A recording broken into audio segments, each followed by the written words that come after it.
I'm Mark Milley, former chairman of the Joint Chiefs of Staff, for 4 decades.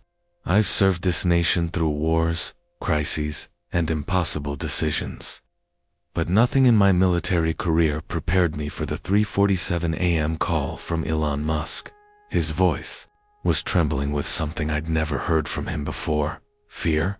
General, he whispered, we have a problem. Ukraine is about to lose the war, and it's because of a decision I made 72 hours ago. You have to understand something about me. First, I don't scare easily. I've been shot at in Afghanistan. I've sat in the Situation Room during the most classified operations you'll never hear about. And I've delivered news to presidents that kept them awake for weeks. When you've spent 40 years in the military, rising from a young lieutenant to the nation's highest-ranking officer, you develop a certain immunity to panic. But that night, March 15th, 2024, sitting in my Virginia home at nearly 4 a.m., listening to the world's richest man confess something that could change the trajectory of the Ukraine war forever, that was different. That was the kind of moment that makes you question everything you thought you knew about power, responsibility, and the terrible weight of unintended consequences. Slow down, Elon, I said, reaching for the secure phone I keep by my bedside. Old habits die hard, even in retirement. What exactly happened 72 hours ago? The pause that followed lasted maybe 10 seconds, but it felt like an eternity. When he finally spoke again, his voice had that peculiar quality that comes when someone realizes they've stepped into something far bigger than they intended. I made a decision about Starlink coverage over Crimea, he said. I thought I was preventing an escalation. I thought I was being responsible. General, I think I may have just handed Putin the biggest victory of his career. Now, to understand why this statement sent ice through my veins, you need to know something about Starlink that most people don't. Yes, it's a satellite internet constellation. Yes, it's been crucial for Ukrainian communications throughout the war. But what the public doesn't know is just how deeply integrated those satellites have become with NATO's intelligence network, with Ukrainian military operations, and with capabilities that go far beyond civilian internet access. I've been briefed on Starlink's military applications more times than I can count. During my tenure as chairman, Elon and I had conversations that would make your head spin about the dual-use nature of his technology. The man is brilliant, no doubt about it, but brilliance and wisdom are two very different things. Tell me exactly what you did, I said, now fully awake and reaching for my laptop. If this was what I thought it was, we had hours, maybe minutes, before the ramifications started cascading through multiple theaters of operation. 3 days ago, Ukrainian forces requested expanded Starlink coverage for a major offensive operation. In Crimea, he began, and I could hear him pacing in the background. They needed real-time communication links for what they described as a coordinated strike package against Russian naval assets in Sevastopol. I knew about this operation. Not officially, of course. I was no longer in my official capacity. But you don't spend decades in military intelligence without maintaining certain ... connections. The Ukrainian military had been planning this for months. It was ambitious, risky, and potentially war-changing, if successful. And, I prompted. I said no. Those 3 words hit me like a physical blow. I had to set down my coffee cup because my hand was suddenly shaking.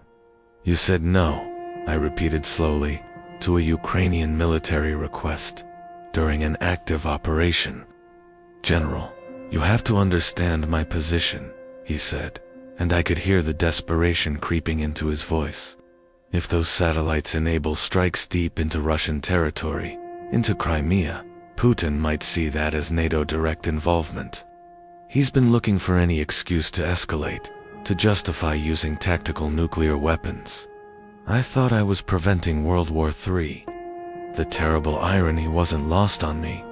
Here was one of the most powerful men on the planet, someone who controlled technology that had become essential to modern warfare, making strategic military decisions based on his personal assessment of geopolitical risk.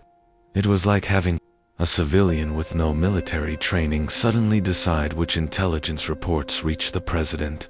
Elon, I said carefully, what exactly happened when you denied the coverage? Another pause. Longer this time. The operation went ahead anyway. The Ukrainians tried to use alternative communication methods, legacy systems. Russian electronic warfare units were ready for them. General, it was a massacre. I closed my eyes. In the military, we have a saying, no plan survives contact with the enemy. But what Elon was describing wasn't a plan failing. It was a plan being sabotaged by the very infrastructure it depended on. How many? I asked. Asterisk. Initial reports suggest over 400 Ukrainian personnel, elite units, special forces, the kind of soldiers Ukraine can't afford to lose. His voice cracked slightly. And that's not the worst part. My stomach dropped. What's the worst part? The Russians captured the operation plans. They know about the next 3 major offensives. General, Ukraine's spring campaign is blown. Everything they've been planning for the past 6 months, the Russians now know.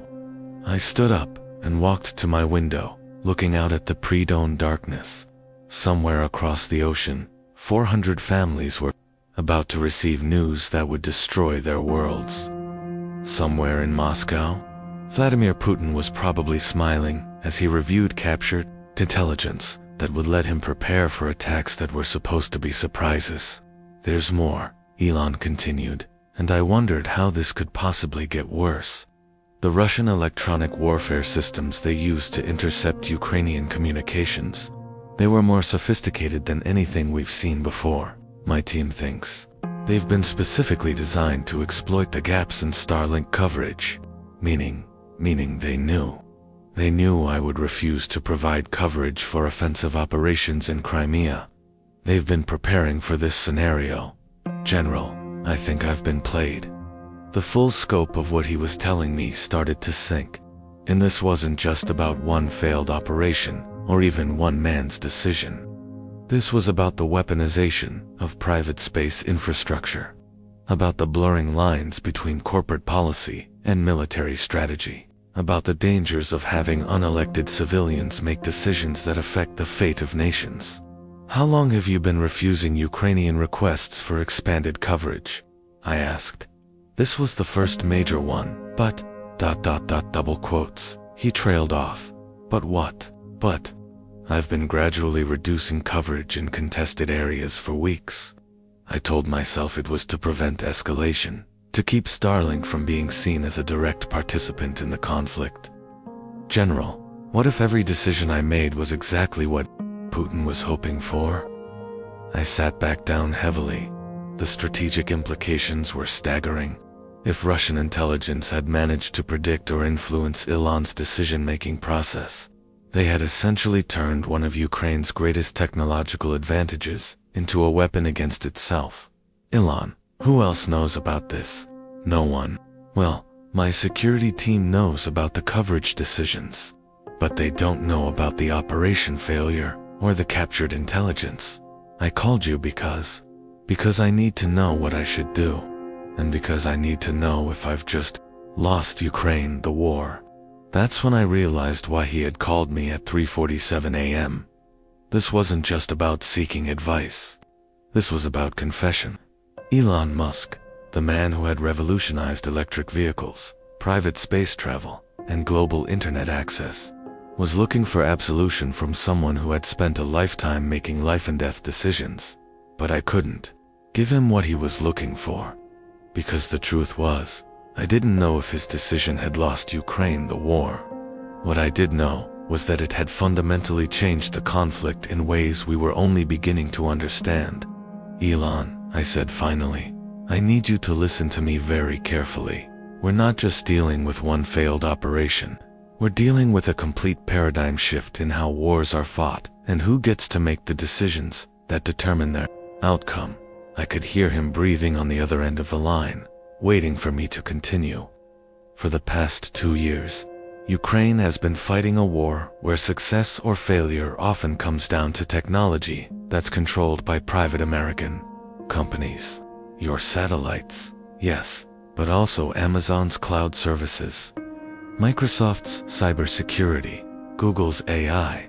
The Pentagon has been watching this evolution with a mixture of amazement and terror. Terror, he asked, because we've created a situation where the fate of nations can be determined by the policy decisions of unelected CEOs. You just proved that point in the most dramatic way possible. I walked to my study and pulled out a classified folder that, technically, I shouldn't have had anymore. Old habits, as I said.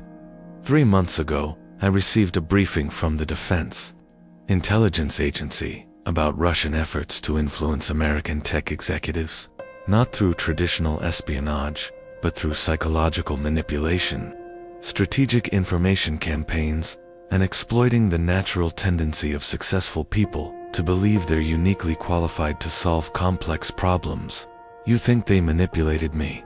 I think they studied you. I think they understood that a man who's used to making decisions based on first principles and personal, moral reasoning might be vulnerable to the exact kind of scenario they presented. A scenario where saying yes looks like escalation and saying no looks like responsibility. The silence that followed was profound. When Elon finally spoke, his voice was barely above a whisper. What have I done? That question would haunt me for weeks afterward, because the honest answer was, we didn't know yet. But what I could tell him was what needed to happen next. First, I said, we need to contain this. The Ukrainian operation failure cannot become public knowledge, at least not yet. If the Russians know that their electronic warfare strategy worked this well, they'll implement it across all fronts. And second, we need to have a very serious conversation about the role of private space infrastructure and national security. This can't happen again. Are you talking about nationalization? I'm talking about reality. Your satellites have become as critical to American national security as our nuclear weapons. Would you let a private company decide when and how to use nuclear weapons based on the CEO's personal assessment of geopolitical risk? Another long pause. What do you need from me? He asked finally. That's when I told him about the call I was going to have to make. The call to current military leadership, 2 intelligence agencies, 2 people who were still in positions to act on this information. The call that would probably end Elon's complete autonomy over Starlink operations. But first, I said, I need you to tell me something honestly. How many other decisions have you made about Starlink coverage that were based on your personal assessment rather than Ukrainian military requests? What he told me next would keep me awake for days. General, I need to be completely honest with you about something, Elon said, and I could hear him sitting down heavily. The Crimea decision wasn't an isolated incident. I've been making what I called responsibility adjustments to Starlink coverage for months. My blood ran cold. Define responsibility adjustments. Anytime Ukrainian forces requested coverage for what seemed like particularly aggressive operations, particularly those that might hit targets deep in Russian territory, I would either deny the request or provide limited coverage. I grabbed a pen and started taking notes. This was no longer just about one failed operation. How many times? 17 separate incidents over the past 4 months. 17. I set down my pen and rubbed my temples. What Elon was describing wasn't a series of isolated decisions. It was a systematic undermining of Ukrainian military operations, based on the technological preferences of a private citizen. Did you coordinate any of these decisions with the Pentagon? With Ukrainian military leadership? With anyone in government? No, I thought I was preventing escalation. I thought I was being the responsible actor in an irresponsible situation. The magnitude of what he was telling me was staggering. For months, while the Ukrainian military thought they had reliable satellite coverage for their most critical operations, They had actually been operating with degraded capabilities imposed by someone who had no military training, no access to intelligence reports, and no understanding of the larger strategic picture. Elon, do you understand what you've done? You've been conducting your own foreign policy. You've been making strategic military decisions for a sovereign nation without their knowledge or consent. I was trying to prevent World War III by potentially handing Putin exactly what he needed to win the current war. The conversation that followed was one of the most difficult I've ever had. I had to explain to one of the world's most intelligent people how his good intentions had created a strategic disaster. I had to help him understand that preventing escalation sometimes requires accepting the risk of escalation. But more than that, I had to confront the larger question his actions had raised. In an age where private companies control infrastructure that's essential to national security, who really gets to make decisions about war and peace? General, he said finally, if I restore full coverage immediately, can we fix this? It's not that simple. The Russians now know your decision-making pattern. They know that aggressive Ukrainian operations will face coverage restrictions. They can plan accordingly. So what do? That's when I told him about the plan that had been forming in my mind since the beginning of our conversation. A plan that would require coordination with multiple agencies, complete secrecy, and a level of strategic deception that would make this entire crisis look simple by comparison. Here's what's going to happen, I told Elon. You're going to continue operating exactly as you have been. No sudden changes to coverage policies. No dramatic reversals.